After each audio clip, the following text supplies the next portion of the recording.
Tepuk tangan buat Tuhan kita. Haleluya. Apapun kondisi suara saya, saya mencoba untuk tetap bisa maksimal di dalam pelayanan. Yang mungkin sebelum kita masuk ke dalam kebenaran firman Tuhan, perlu Bapak Ibu, saya tuh berapa kali tuh komunikasi sama Rusman. Semenjak waktu saya terganggu tenggorokan saya terganggu tenggorokan saya itu waktu itu saya juga minta didoakan oleh Bapak Gembala sama Ibu gitu. Saya minta saya WA langsung kan.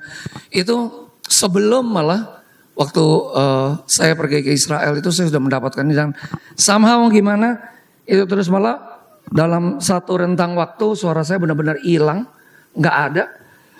Kalau Bapak Ibu bisa mendengar suara saya seperti ini sekarang ini tuh anugerah Tuhan banget loh. Udah mulai muncul suaranya.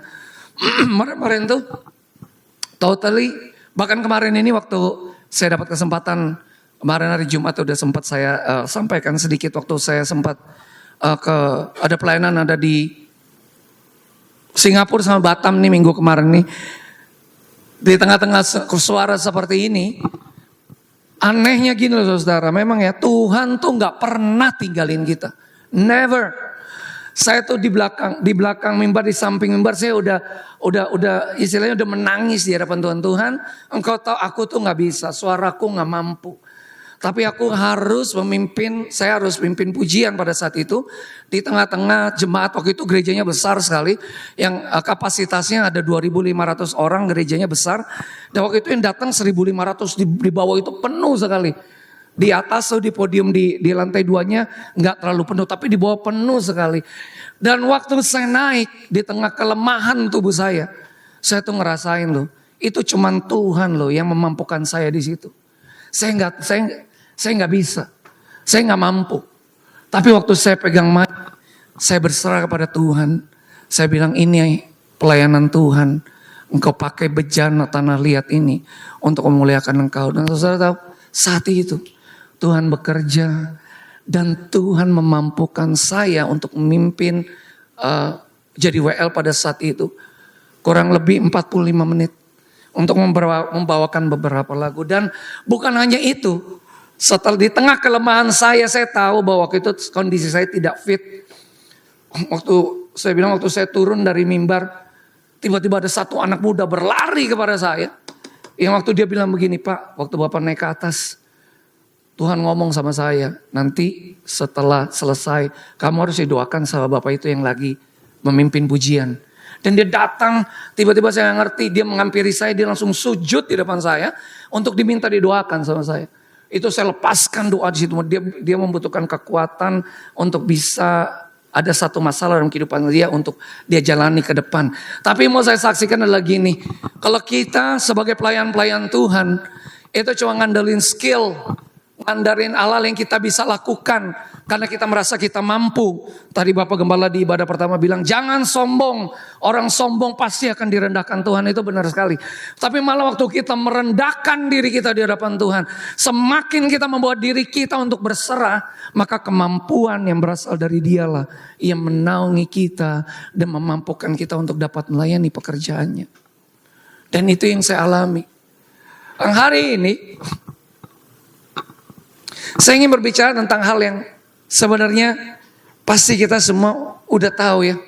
Mengenai bagaimana sebenarnya kita sudah memasuki waktu-waktu setelah Paskah. Kemarin kita baru habis merayakan Paskah. Dan nanti bulan Mei minggu kedua kita akan merayakan kenaikan Yesus Kristus. Itu pertengahan minggu tuh, kalau gak salah hari Kamis. Mau adakan ibadah lagi hari Kamis atau gimana?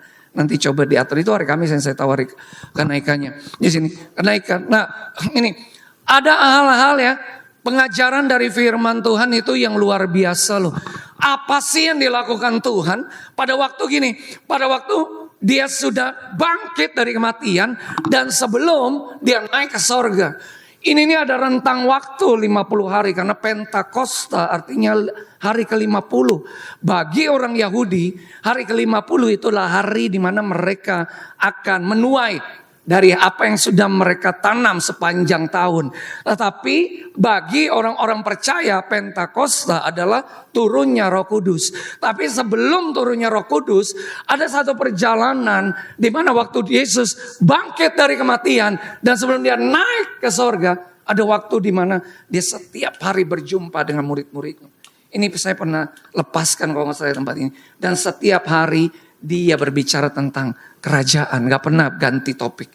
Tuhan gak pernah ganti. Waktu dia bertemu setiap hari dengan muridnya, dia berbicara kerajaan, kerajaan. The kingdom, the kingdom, the kingdom. Hey, kamu lagi bukan orang biasa lagi. Tadi Bapak Gembala udah bilang gini, bahwa kita memiliki identitas di dalam Kristus, yaitu imam-imam dan raja-raja atau imamat yang rajani. Karena apa?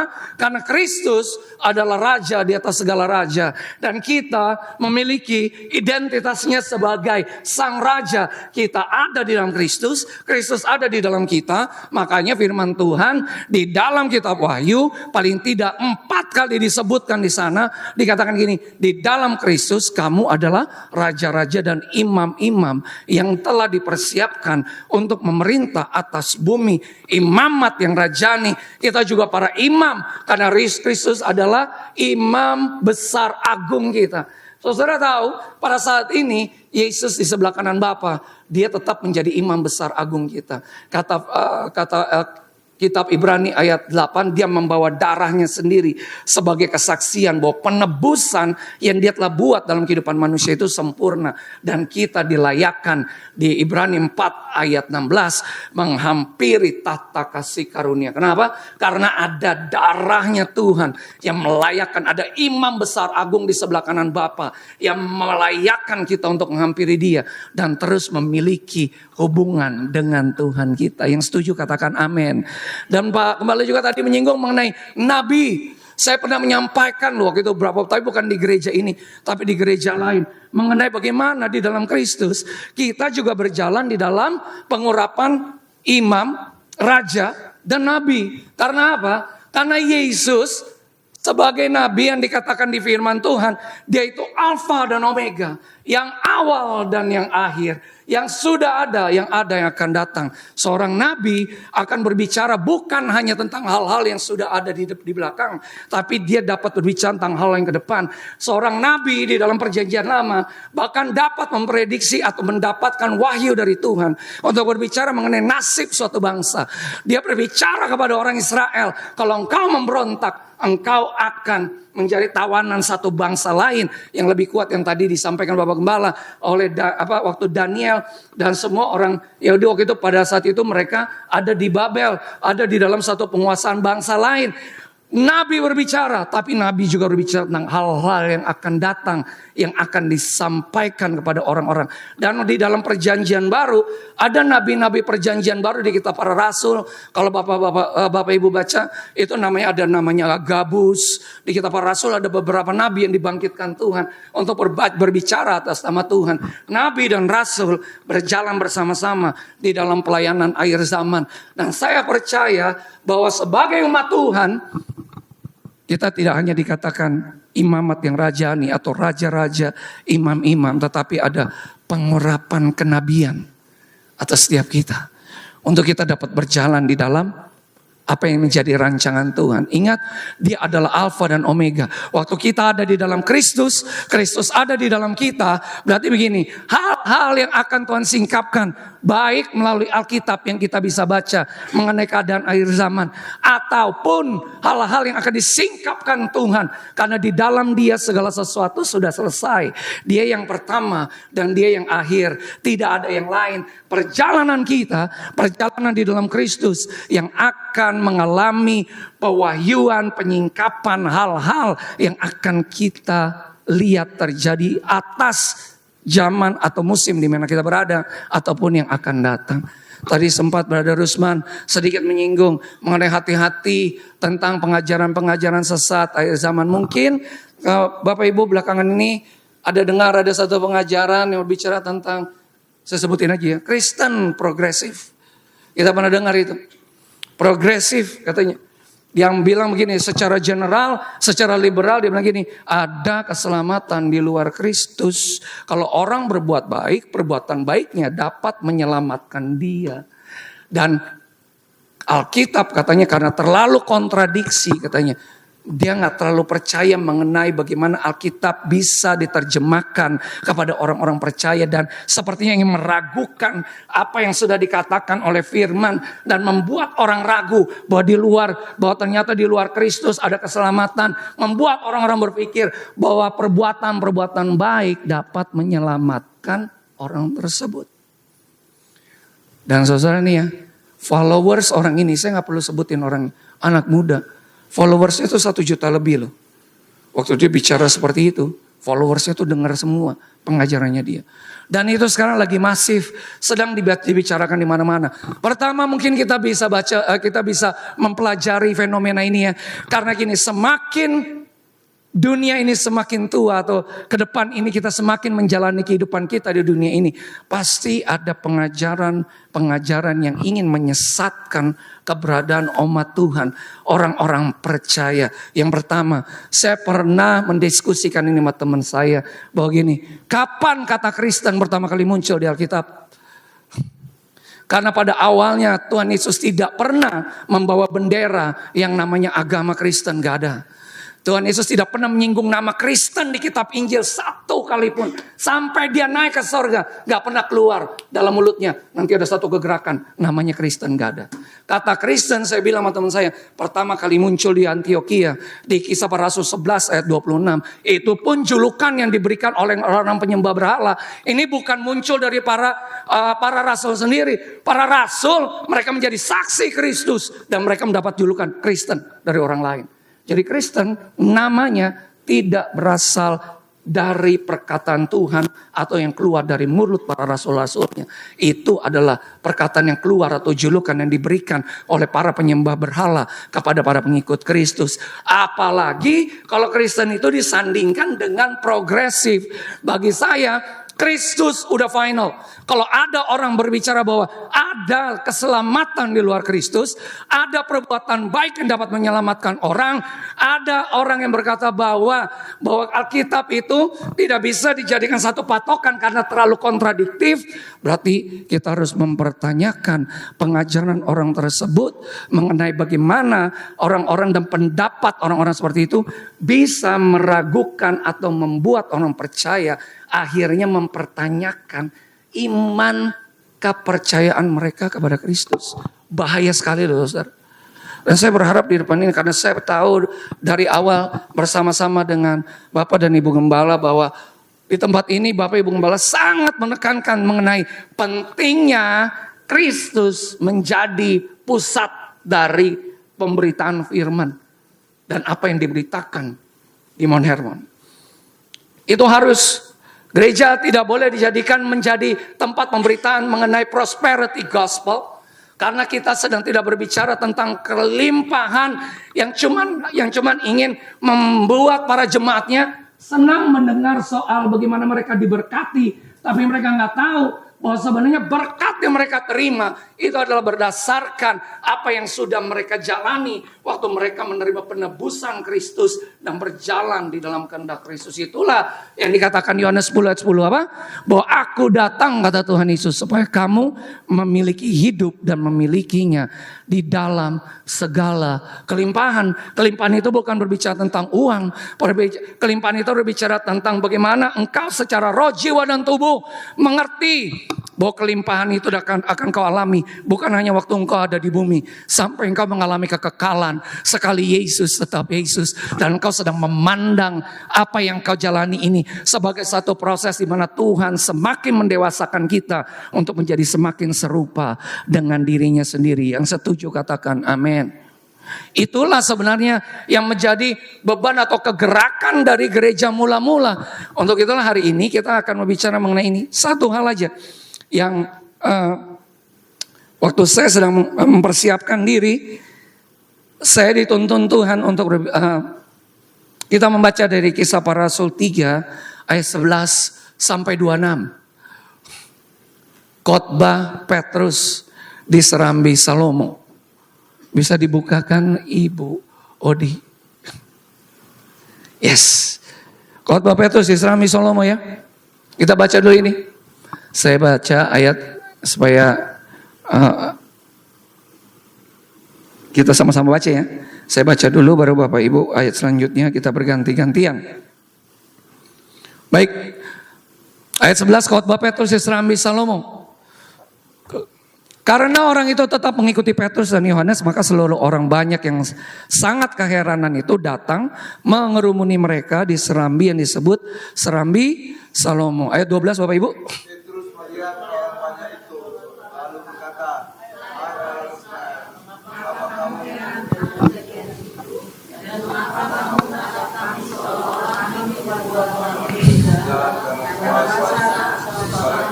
sendiri? 13 Allah Abraham, Ishak dan Yakub, Allah nenek moyang kita telah memuliakan hambanya yaitu Yesus yang kamu serahkan dan tolak di depan Pilatus, walaupun Pilatus berpendapat bahwa ia harus dilepaskan. Selanjutnya 14. Tetapi kamu serta 15. Demikianlah ia pemimpin kepada hidup telah kamu bunuh, tetapi Allah telah membangkitkan dia dari antara orang mati, dan tentang hal itu kami adalah saksi. 16.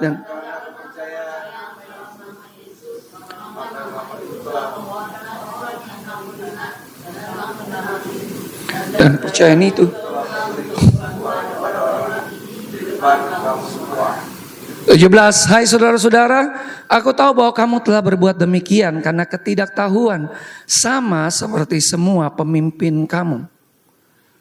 18. tetapi dengan Allah telah apa yang telah difirmankannya dahulu Melalui itu bawah. harus bercerita.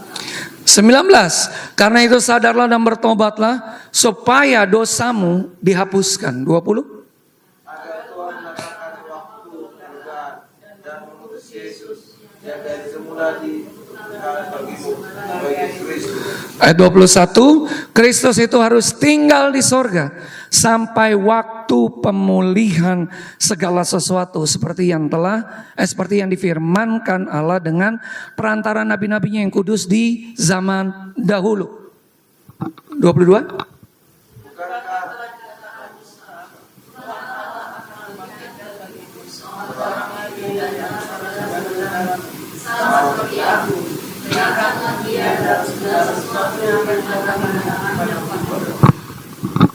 23. Dan akan terjadi bahwa semua orang yang tidak mendengarkan nabi itu akan dibasmi dari umat kita.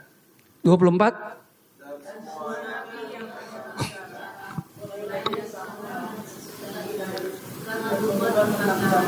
25. Kamulah yang mewarisi nubuat-nubuat itu dan mendapat bagian dalam perjanjian yang telah diadakan Allah dengan nenek moyang kita ketika ia berfirman kepada Abraham, oleh keturunanmu semua bangsa di muka bumi akan diberkati. 26 terakhir. Dan bagi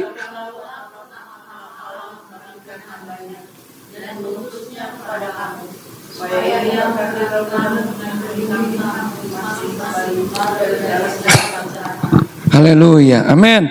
Bapak Ibu, perikop ini atau yang tadi satu perikop yang Bapak Ibu baca, yang kita sama-sama baca, itu ada ceritanya dulu yang di atas.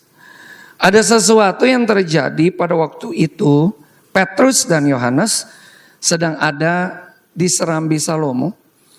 Dan pada waktu itu mereka ada di bait Allah, maksudnya. Nah di situ ada seorang laki-laki yang lumpuh sejak lahir, dan orang itu harus diusung ke bait suci. Maksudnya dia harus diangkat sampai ke bait suci. Nah di situ Petrus dan Yohanes dengan kuasa Tuhan berkata, lihatlah kepada kami.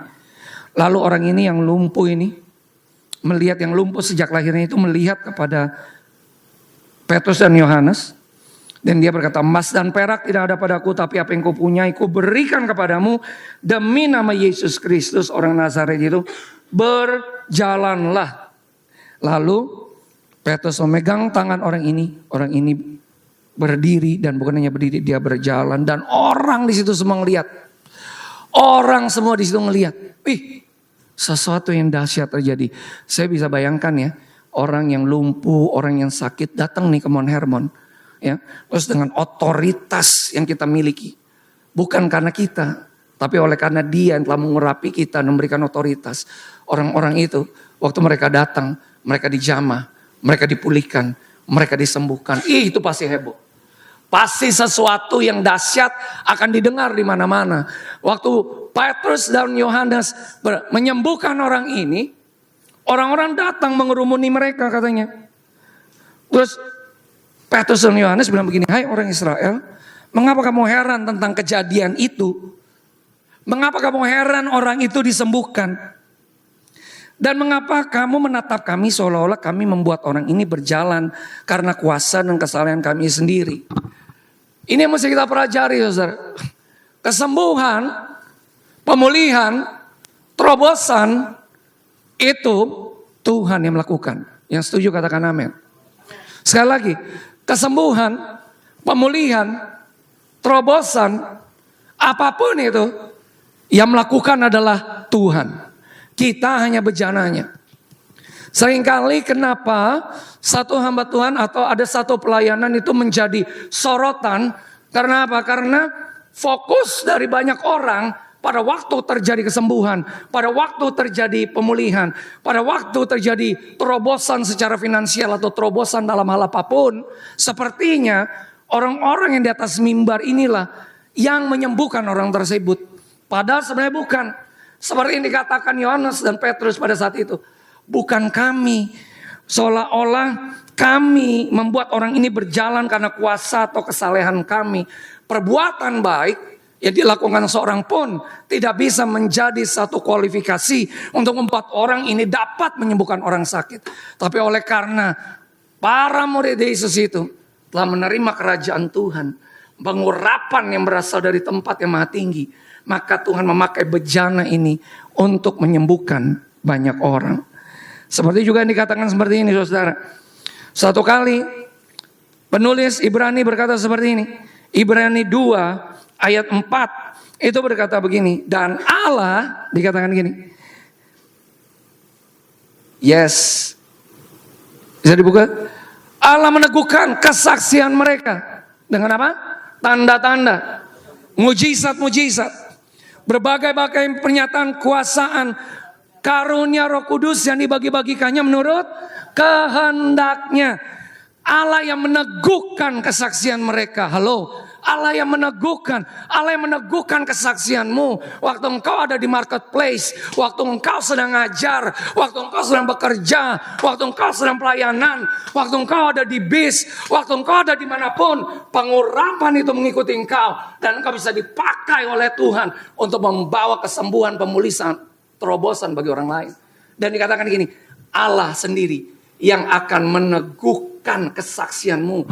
Waktu engkau berjalan menjadi saksi Kristus. Karena engkau tahu bahwa engkau telah dikuduskan. Engkau tahu melalui penebusannya engkau telah dibawa masuk sampai ke tata kasih karunia. Waktu engkau dibawa oleh Tuhan untuk terus memiliki hubungan dengan Dia. Setiap waktu kehidupanmu, langkah perjalananmu adalah langkah di mana engkau terus membangun dan tahu bahwa hubungan itu tetap ada bersama-sama dengan engkau. Ia Immanuel, Dia menyertai kita, tidak pernah meninggalkan kita, dan tidak pernah meninggalkan, membiarkan kita. Yang setuju katakan amin. Waktu engkau sedang ada dimanapun, nih ya, Tuhan akan meneguhkan lo kesaksian kita. Tanda-tanda keajaiban, mujizat, berbagai macam pernyataan, karunia-karunia Roh Kudus. Halo Bapak Ibu sadar nggak? Bapak Ibu diberikan karunia-karunia Roh Kudus.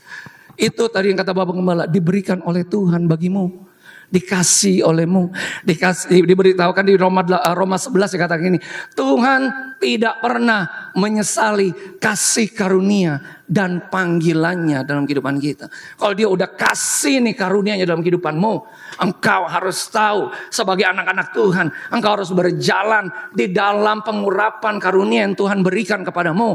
Karena waktu engkau berjalan di dalamnya, tanda-tanda keajaiban mujizat menyertai perjalananmu. Yang setuju katakan amin. Engkau bukan hanya orang biasa. Orang-orang lain di luar sana melihat engkau seperti orang biasa. You are just a common people in the midst of many people. Tapi sebenarnya gini, ada pengurapan Tuhan, ada penebusan Tuhan, ada hadirat Tuhan, ada pribadi Tuhan yang berjalan bersama dengan engkau. Dan waktu when you take action, waktu engkau mengambil langkah untuk menjadi saksi Kristus, tanda-tanda, keajaiban, mujizat, dan berbagai macam pernyataan karunia-karunia roh akan menyertai kehidupanmu. Sama seperti Petrus sama Yohanes di bagian, hey, kenapa kalian melihat saya? Ini bukan karena kebaikan saya orang lumpuh ini bisa bangkit dan bisa sembuh. Bukan kekuatan saya, bukan. Ini karena Yesus.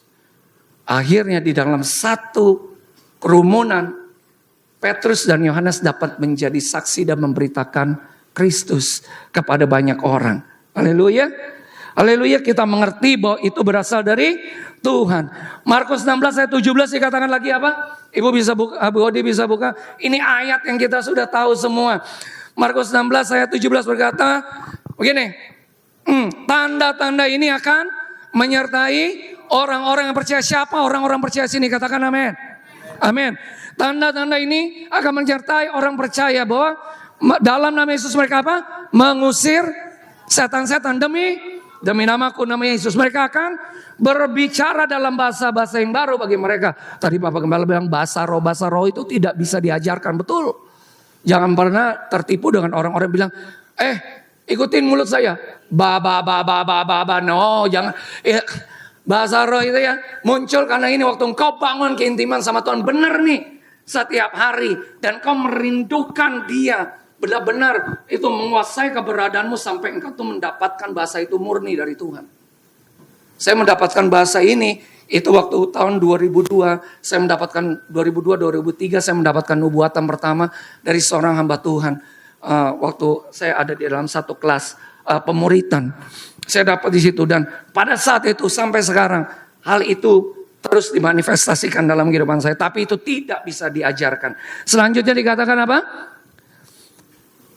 18, mereka akan memegang ular. Dan sekalipun mereka minum racun maut, mereka tidak akan mendapat celaka. Tapi jangan dengan sengaja datang-datang ke kandang ular, terus tiba-tiba kita pegang ularnya. Itu namanya mencobai Tuhan. Betul ya? Seperti ada anak muda bilang, gue sih udah di dalam Tuhan Tom. Nggak mungkin jatuh di dalam perzinahan. Gue kuat. Tapi kerjanya dugem. Nongkrongnya di mantra, di situ di pik, masuknya di Tiger Dragon, nongkrongnya situ, kuat, jatuh lo mencobai Tuhan, jatuh coba aja, gitu. Jangan so jago, jangan sombong, nggak ada. Itu sama aja gini, kalau kan ada tuh katanya megang ular, tapi nggak akan mendapatkan celaka. Iya, tapi ada kondisinya, bukan dengan sengaja kita datang ke markasnya ular. Terus lu megang ular di situ, selesai. Ya kan? Megang ular itu, selesai. Dipatok lu di situ, lu sengaja. Selesai lu. Nah, minum racun maut tetapi tidak mendapat celaka. Tapi jangan sengaja-sengaja udah tahu itu spiritus racun lu minum. Ya mati lu. Gimana? Lu tahu itu alkoholnya 80%. Enggak, gua kuat minum, abis itu pingsan. Lu mencobai Tuhan, sama aja gitu loh. Jadi jangan kita tahu, ada kondisi. Ingat ya, satu kali kapal yang ditumpangi Paulus dan para murid-muridnya waktu itu diterjang badai, akhirnya hancur. Dia harus sampai ke satu pantai, tapi dia nggak sadar waktu dia lagi di pantai gitu, dia tiba-tiba ada ular yang nyangkut di tangannya dia. Itu nggak sengaja. Bukan karena disengaja pengen dipatok ular. Tapi dia tinggal kebas begini. Dan akhirnya dia tidak mendapatkan apapun. Nah itu kondisi yang terjadi. Bukan karena dibuat disengaja. Bukan. Jangan mencobai Tuhan kita. Yang setuju katakan amin. Selanjutnya berkata gini. Dan mereka akan meletakkan tangannya atas orang sakit dan orang itu akan sembuh. Saudara percaya? Nah, waktu itu saya dengar bahwa Bapak Gembala pengen nih punya kerinduan untuk datang ke rumah sakit, mendoakan orang-orang sakit. Ayo kita dukung. Ayo kita datang. Ayat ini nih. Ayat ini. Thomas nanti bisanya ikut. Bapak Gembala bilang, Thomas, letakkan tanganmu pada orang sakit. Doakan dalam nama Tuhan Yesus. Tengah atau kuasa Tuhan, tanda-tanda ini akan menyertai Thomas. Engkau akan mengusir setan-setan demi namaku. Engkau akan memiliki bahasa baru. Engkau akan memegang ular. Engkau akan minum racun maut. Tapi engkau tidak akan mendapat celaka. Engkau memegang atau menaruh tanganmu atas orang sakit. Dan orang itu akan sembuh. Setiap kita ada tanda-tanda yang menyertainya. Yang setuju katakan amin. Haleluya.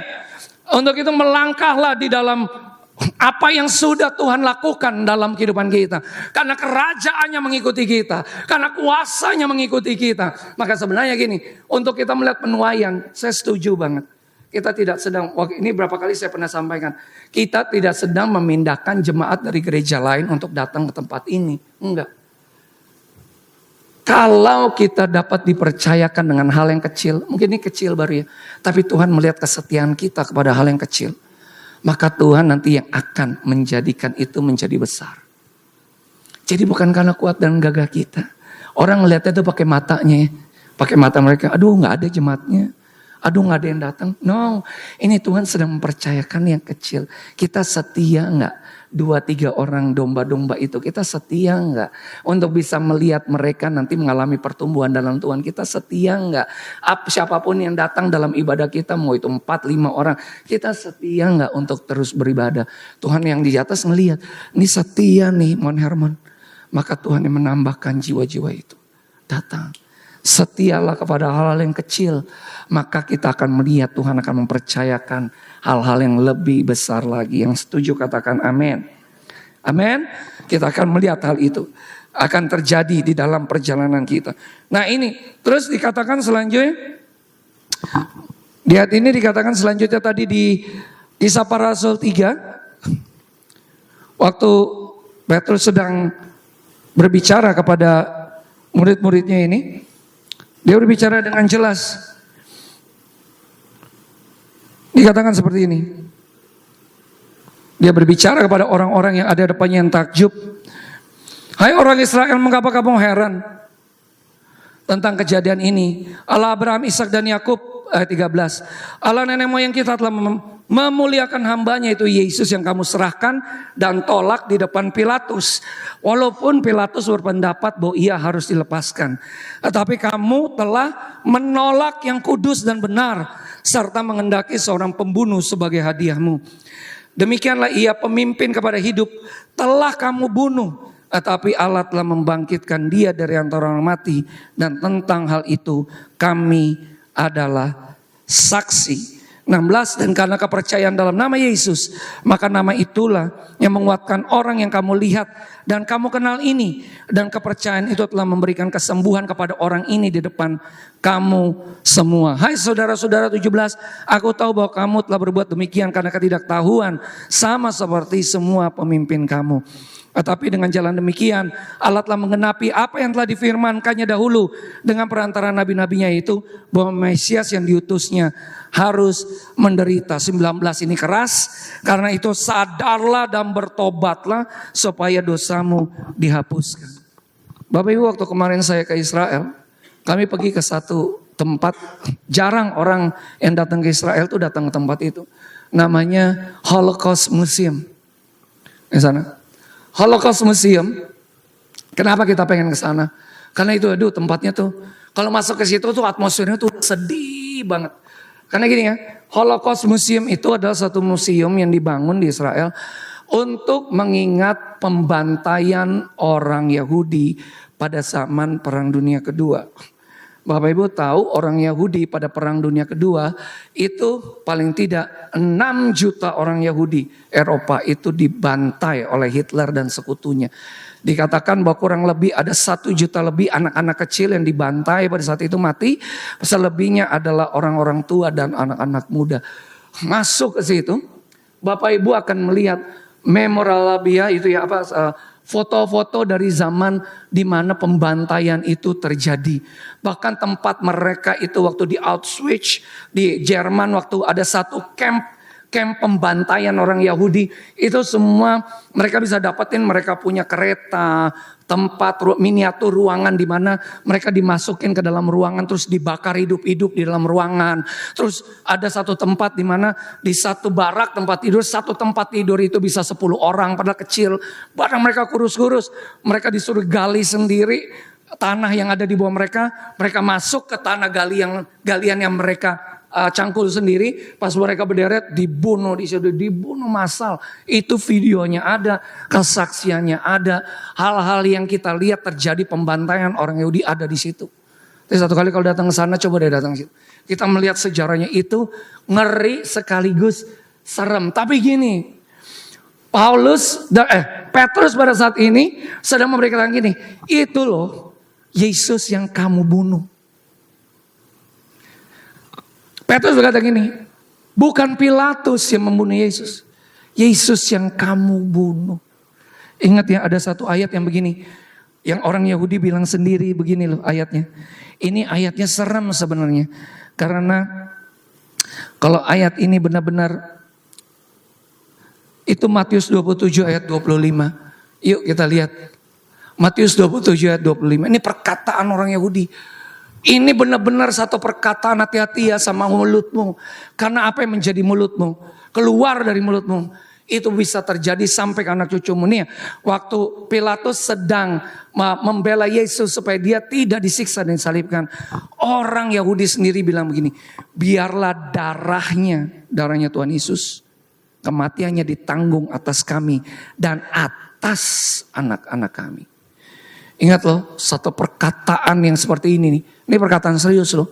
Terlepas di udara. Dan Bapak Ibu tahu bahwa di Israel itu sekarang ini yang mesianik atau orang Kristen itu cuma 5%.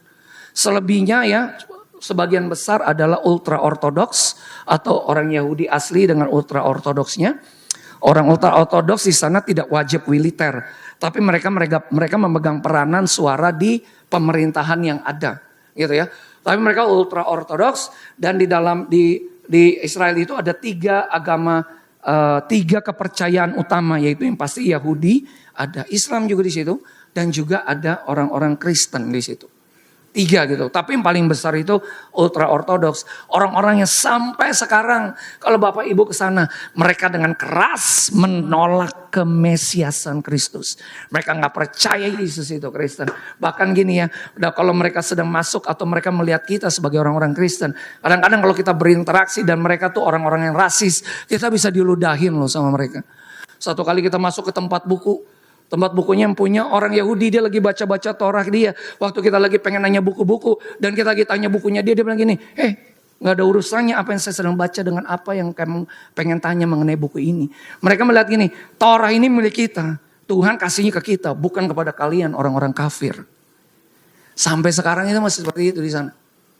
Bagi orang-orang itu. Dan perkataan ini, yang dikatakan ini, biarlah darahnya ditanggungkan atas kami dan anak-anak itu. Dan atas anak-anak kami. Kalau saya melihat pembantaran orang Yahudi di Holocaust Museum, itu loh manifestasi dari apa yang mereka ucapkan itu. Terjadi. Pembantaian itu terjadi karena mereka tidak menarik. Bahkan orang-orang Yahudi Kristen itu ya, yang mengerti ayat ini, mereka ya, orang-orang itu mereka tuh sampai berlutut, mereka minta ampun sama Tuhan, tarik perkataan ini. Itu tidak berlaku atas kehidupan kami yang sudah menerima Kristus dan keturunan kami. Kami tidak mau lagi ada pembantaian terjadi di tengah-tengah bangsa ini. Kami tidak mau lagi terjadi ada anak-anak yang dibunuh, orang tua kami yang dibunuh. Sampai yang kemarin peristiwa Oktober waktu Hamas menyerang mereka. Yang kita lihat sebenarnya di TV itu gak ada sedikitnya atau seujung kukunya dari apa realita yang terjadi di sana. Aduh, itu pembantaian dilakukan oleh Hamas. Ngeri. Anak-anak kecil dipotong kepalanya di depan bapaknya. Bapak-bapaknya dibunuh di depan anak-anaknya. Perempuan-perempuan diperkosa di depan orang tuanya. Itu sadis. 17.000 orang itu dibantai dan sekarang masih ada yang ditawan oleh mereka. Apa yang dilakukan oleh Hamas itu ngeri banget dan kita tuh melihat fotonya. Darah sebenarnya di mana-mana. Makanya yang nyampe ke kita itu film-filmnya itu nggak ada seberapanya, nggak dikasih lihat realitanya sebenarnya kayak gimana. Di waktu Hamas menyerang itu bulan Oktober, itu di jalanan tuh kepala lepas dari badan tuh di mana-mana. Ngeri sekali. Apa pelajaran yang bisa kita dapatkan dari cerita ini, dari apa yang kita baca? Ini loh, hati-hati dengan perkataanmu.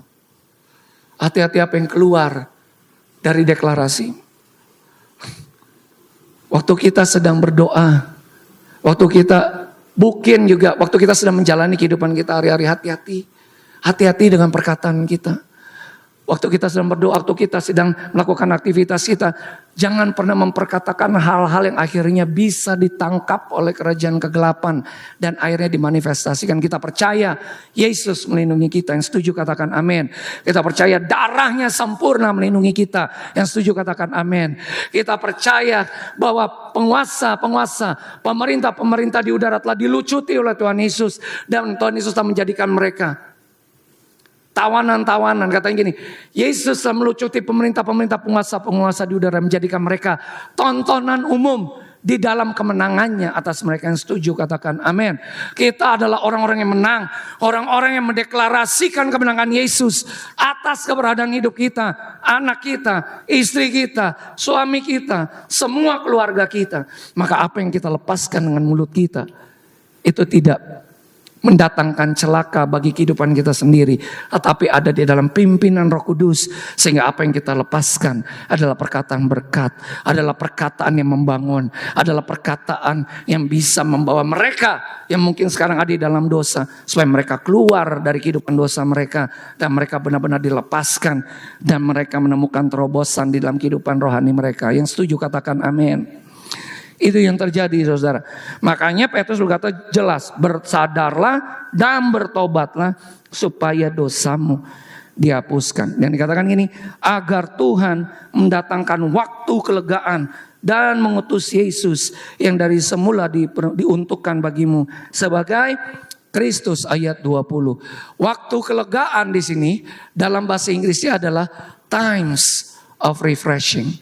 Kita tidak dapat mengalami waktu-waktu seperti kita disegarkan kalau tidak di dalam hadirat Tuhan.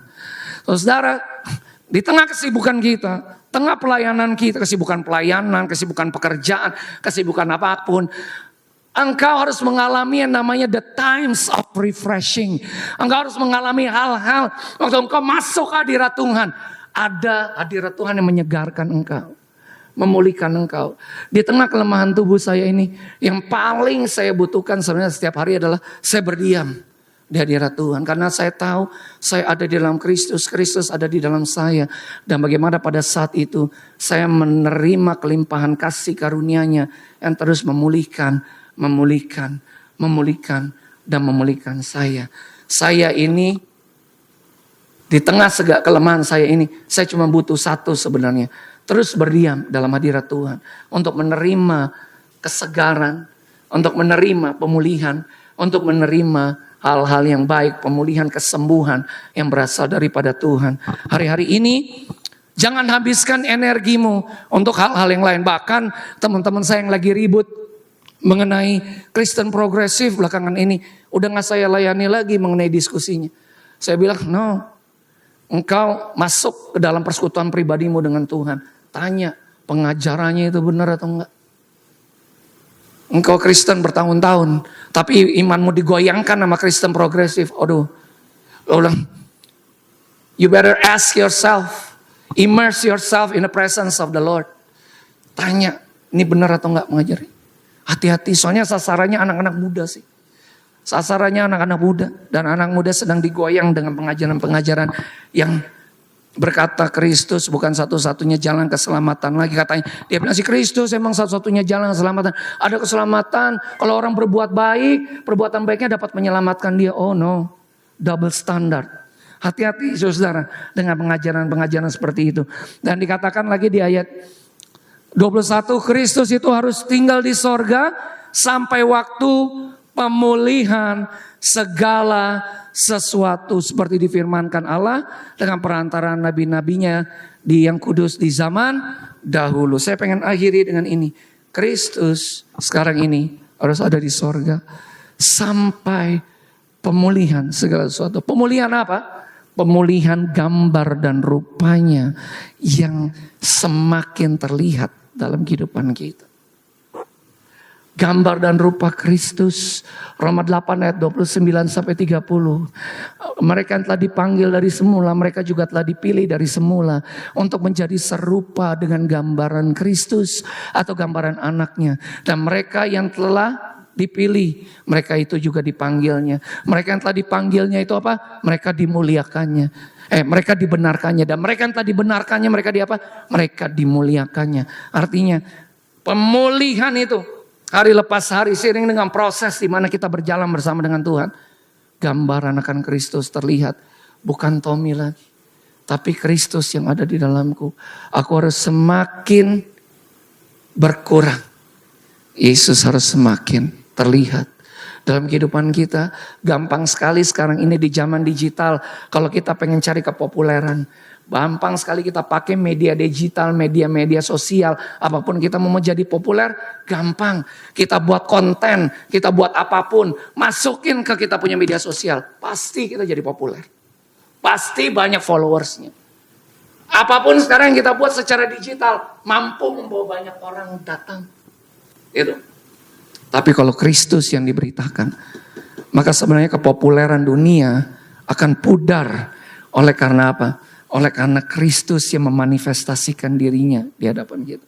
Ingat Bapak Ibu, generasi ini cuma butuh satu figur. Figur Yesus Kristus Tuhan dan bukan yang lain. Amin. Mari kita bangkit berdiri, pemain musik.